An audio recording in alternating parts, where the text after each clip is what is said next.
Hello আসসালামু আলাইকুম everyone, welcome to Romi's cooking channel. আশা করি সবাই ভালো আছেন। আজ শেয়ার করব বাংলাদেশি চাইনিজ রেস্টুরেন্ট স্টাইলে হাওয়াইয়ান সালাদ। আর এই হাওয়াইয়ান সালাদ তৈরি করতে আমাদের কি কি লাগছে চলুন দেখে নেই। আমি এখানে নিয়ে নিয়েছি হাফ কাপ ক্যাপসিকাম কুচি, হাফ কাপ গাজর কুচি, 2 কাপ বাঁধাকপি কুচি, নিয়ে নিয়েছি মেয়োনিজ এবং নিয়ে নিয়েছি পাইনাপেল। আর এই পাইনাপেলটা এই ক্যানেই পাওয়া, যেটা আপনারা যে কোনো সুপার শপে পেয়ে যাবেন।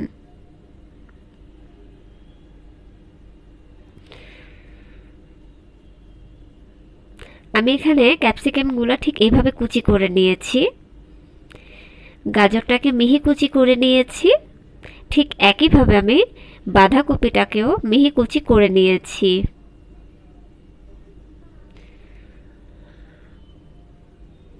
পাইনাপেলটাকে আমি আমার পছন্দ মতো কিউব করে নেব।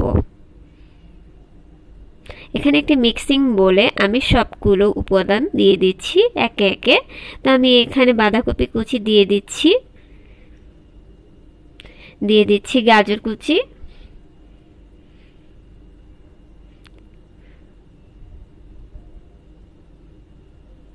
দিয়ে দিচ্ছি ক্যাপসিকাম কুচি,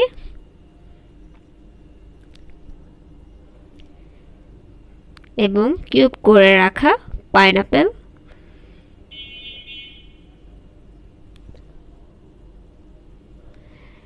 3 টেবিল চামচ মেয়োনিজ,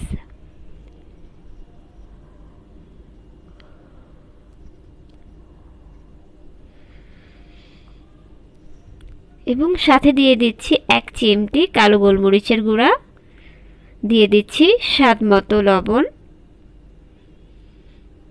এবং দিয়ে দিচ্ছি 1 টেবিল চামচ সুগার সিরাপ। এবং এটাকে নেড়েচেড়ে খুব ভালোভাবে মিক্স করে নিতে হবে। আমি খুব ভালোভাবে মিক্স করে নিচ্ছি।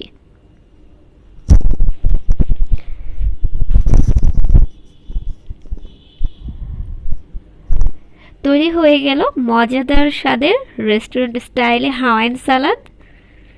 আশা করি সবার কাছে ভালো লেগেছে, আপনারা বাসায় তৈরি করে দেখবেন। সো ভিউয়ার্স, আমার ভিডিওটি যদি ভালো লেগে থাকে তাহলে একটি লাইক দিন এবং নতুন ভিডিও আপডেট পেতে বেল আইকন প্রেস করবেন। এতে করে আমি ভিডিও আপলোড করার সাথে সাথে আপনারা নোটিফিকেশন পেয়ে যাবেন এবং নতুন আপডেট ভিডিও দেখতে পাবেন। আর যারা এখনও আমার চ্যানেলটিকে সাবস্ক্রাইব করেননি তারা সাবস্ক্রাইব করুন। ভালো থাকুন। আল্লাহ হাফেজ। আসসালামু আলাইকুম।